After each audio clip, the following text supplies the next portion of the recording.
Morning.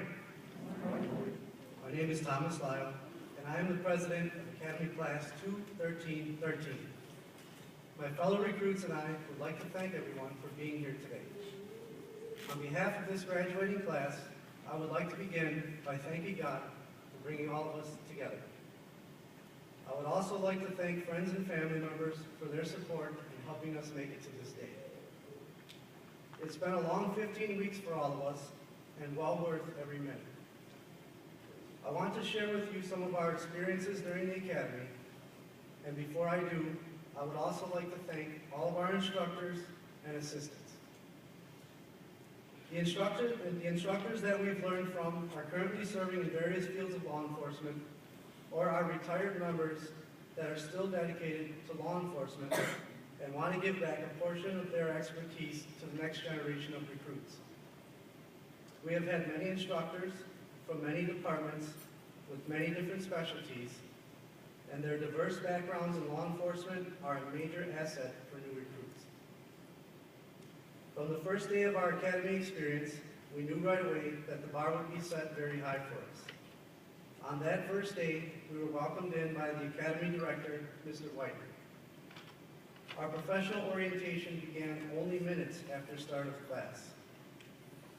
Mr. Whiten taught us right away that our uniforms would be in top shape at all times. Our boots would always be shined, and our language would resound with yes sirs and yes ma'ams. We would instantly begin to speak the language of professionalism. Mr. Whiten played a major role in setting the tempo for our future conduct. He is not only our academy director, but he was our instructor for several classes. Mr. Whiten also performed our uniform inspections and showed up early most days to prepare us for the day's instruction. Mr. Whiten, along with the other instructors, have diligently molded us into the future professionals you see before you today.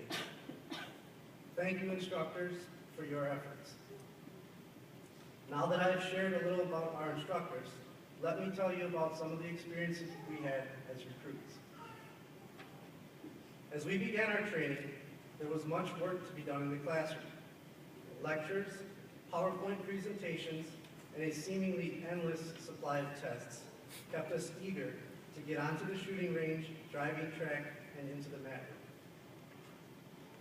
room. A major focus for recruit training involves much physical work. As a group, we have done countless push-ups, sit-ups, running exercises, and planking exercises. Our first opportunity to get out of the classroom was when we began defensive and arrest tactics, otherwise known as DAT.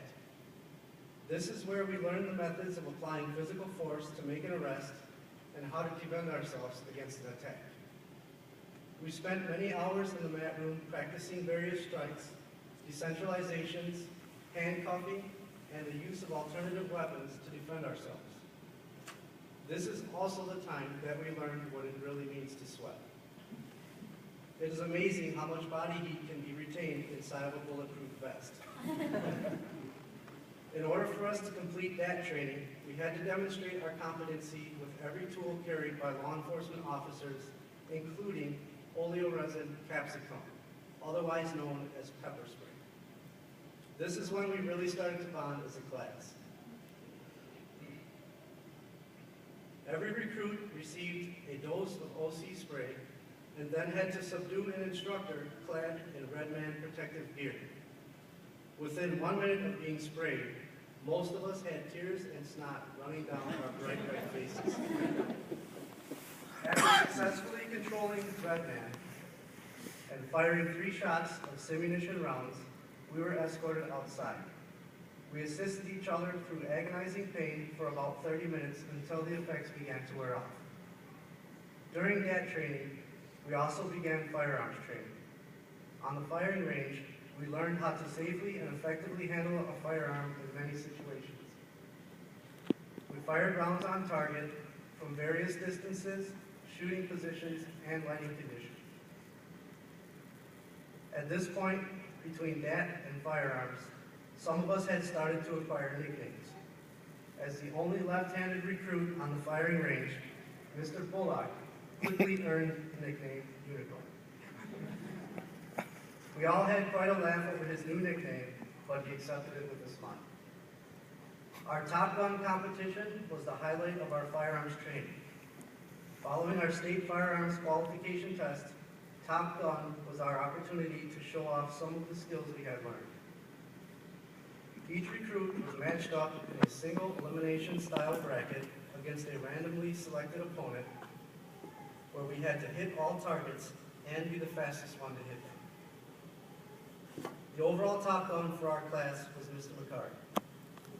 His shooting skills were quite impressive. Most of us cheered him on as he knocked off his targets with single shot accuracy and lightning fast speed. The last major experience we had before we prepared for our final scenario evaluations was one we all had fun with. Emergency Vehicle Operation and Control, or EVOC, was where we learned to operate a squad car at high speeds while demonstrating due regard for the general public. We met at the vacant Dairyland Greyhound Park, where we worked on vehicle maneuvers such as the snap steer, forward serpentine, reaction drills, and controlled braking exercises. The major excitement for EVOC training was the mock pursuits. We selected a patrol squad, a radio, and prepared for an opportunity to experience what a vehicle pursuit might be like. By the time we reached our last day in EVOC, most of us realized our own limitations and the limitations of a patrol vehicle. Just ask Mr. Doro what it takes to remove an entire muffler system. Overall, this academy training has been a great experience for us. We have learned the necessary skills to begin the next phase of our careers, and we are eager to begin field training and take to the streets as law enforcement officers. In closing, I want to thank my fellow recruits for selecting me as their class president. It has been a privilege. Beyond serving as class president, I enjoyed leading prayers and serving as grill master during lunch at EVOC. Personally, it was a great encouragement to see my fellow recruits assembled around the meal and engaged in prayer. As we venture out and start our careers as law enforcement officers, there will be many times when we will be called upon to be leaders. We will go into places others are running away from. We will provide safety for those who are in danger. When faced with difficult times, I urge you to remember the words that God said to Joshua as he was chosen to lead the Israelites following the passing of Moses. In Joshua chapter 1, starting in verse 9, God asks, "Have I not commanded you? Be strong and courageous. Do not tremble or be dismayed, for the Lord your God is with you wherever you go."